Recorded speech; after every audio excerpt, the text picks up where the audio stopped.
2024 লোকসভা নির্বাচনে এবার মুর্শিদাবাদ লোকসভায় সিপিআইএম প্রার্থী মোহাম্মদ সেলিমকে দেখতে চায় জনগণ। স্পষ্টভাবে সবুজবঙ্গ নিউজ আপনাদের সঙ্গে আমরা প্রতিবেদনটি তুলে ধরেছি।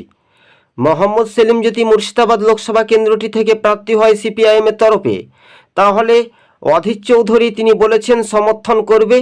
এই মুহূর্তের যে সবুজবঙ্গ নিউজ আপনাদের সঙ্গে আমরা প্রতিবেদনটি তুলে ধরেছি, কিন্তু সরাসরি আলিমুদ্দিন সূত্রে এবং সবুজ সংকেতে কোনো রকমের আবহাওয়া আসেনি বলে এমনটাই খবরের আপডেট জানানো যাচ্ছে।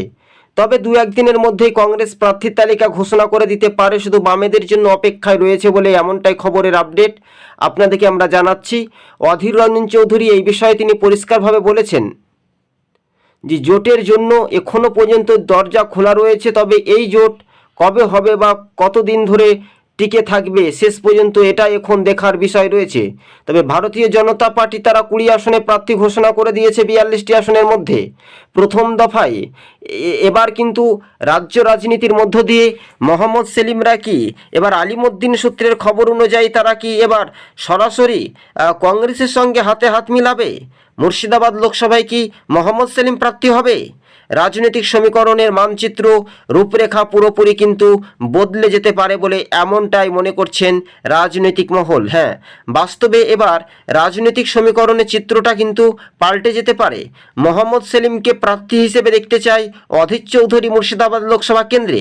যদি কিনা মোহাম্মদ সেলিম প্রার্থী না হয়ে অন্য কেউ হয়, আর যদি কংগ্রেসের সঙ্গে জোট যদি না হয়, তাহলে একলা চলো ডাক দিতে পারে কংগ্রেস শিবির, এমনটাই জানিয়ে দিয়েছেন অধীর রঞ্জন চৌধুরী।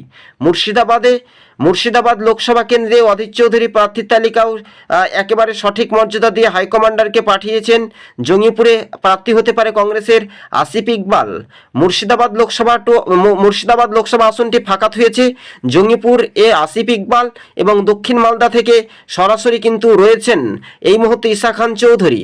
উত্তর মালদাতে রয়েছেন সরাসরি কিন্তু এই মুহূর্তের কংগ্রেসের এক হেভিওয়েট মোস্তাক ফিজুল আলম বলে এমনটাই খবর পাওয়া যাচ্ছে।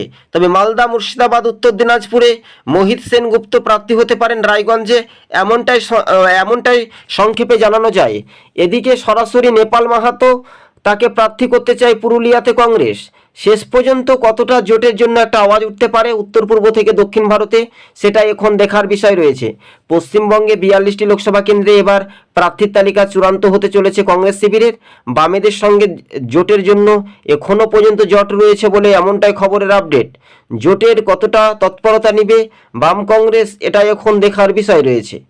অধীর চৌধুরী তিনি পরিষ্কারভাবে জানিয়েছেন যে জোটের জন্য এখনো পর্যন্ত কোনো আলোচনা হয়নি। বিশেষ করে এই আলোচনা কতদিন ধরে টিকে থাকবে সেটাই ওপর নির্ভরশীল করছে। কিন্তু ভোটাররা একটা জোটের জন্য একটা আওয়াজ তুলছে, কিন্তু নেতাদের সেই রকম কোনো রকমের প্রভাব নেই। তারা নিজ নিজ এলাকাতে নির্বাচনী সভা করছেন। কিন্তু দেখার বিষয় মুর্শিদাবাদ লোকসভায় কংগ্রেসের প্রার্থী হতে চলেছেন আবু হিনা, এমনটাই খবরের ইঙ্গিত পাওয়া যাচ্ছে। মোহাম্মদ সেলিম প্রার্থী হলে আসনটি ছেড়ে দিতে পারে কংগ্রেস। জঙ্গিপুরে আসিফ ইকবালকে প্রার্থী দেওয়ার সম্ভাবনা বেশি রয়েছে বলে এমনটাই খবরের আপডেট পাওয়া যাচ্ছে। হ্যাঁ, রাজনৈতিক মহলে সব জল্পনা কল্পনার অবসান ঘটিয়ে 2024 লোকসভা ভোটে বাম জোটের ওপর কিন্তু একটা মানুষ ভরসা রাখছিল। শেষ পর্যন্ত কি বলে ভরসা রাখবে জনগণ এবং শাসক দল? তৃণমূল তো বুঝাতে সুযোগ পাবে যে জোটের নামে জট চলছে বাংলাতে। মানুষ নিচুতলার কর্মীদেরকে কি সুযোগ বুঝাবে বিরোধী রাজনৈতিক দলগুলো?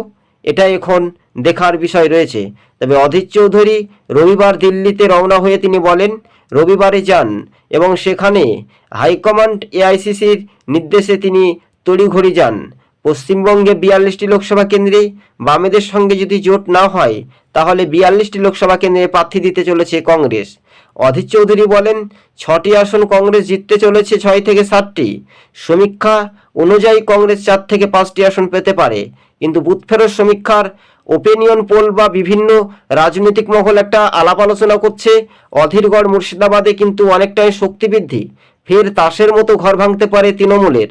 শেষ পর্যায়ে মোহাম্মদ সেলিমকে প্রার্থী হিসেবে দেখতে চাই অধীর চৌধুরী।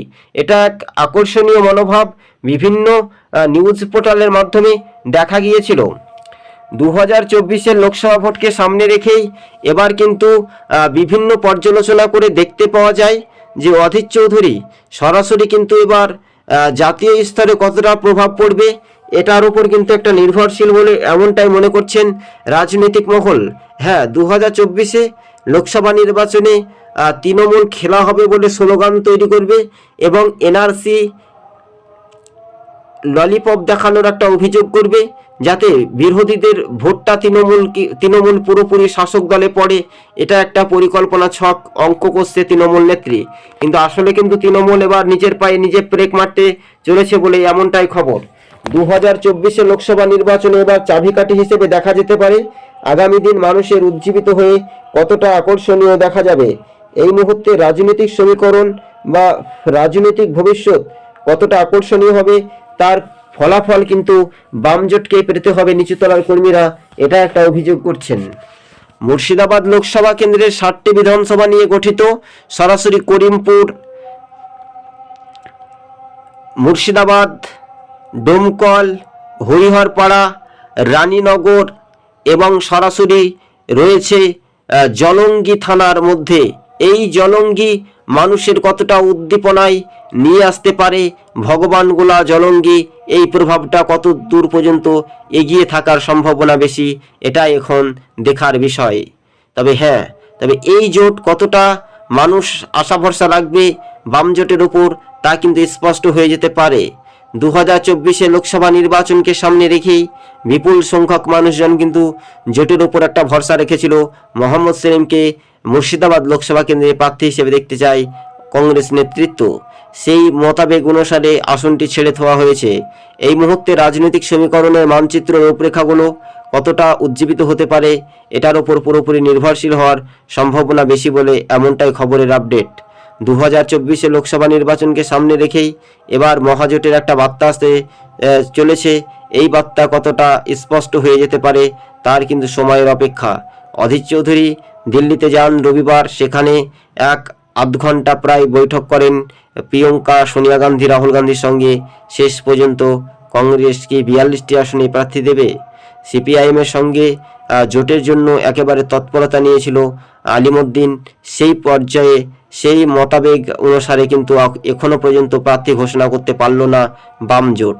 শেষ পর্যন্ত দেখা যাচ্ছে যে এবার প্রার্থী ঘোষণার পক্ষপাতী হিসেবে তৃণমূলকে ওপেন চ্যালেঞ্জ অধীর রঞ্জন চৌধুরী। তিনি বলেন, তৃণমূল নেত্রীর তাসের মতো ঘর ভাঙবে, বাংলা থেকে একেবারে তৃণমূল দলটি আনলিমিটেড দল হয়ে যাবে, তাদের দলের ভাঙন শুধু সময়ের অপেক্ষা। এই মুহূর্তে তাপস রায় তৃণমূল ছেড়ে বিজেপিতে যোগ দিতে চলেছেন। অধীর চৌধুরী আরও স্পষ্ট করে তৃণমূলের ভাঙনের কথা উল্লেখ করেন।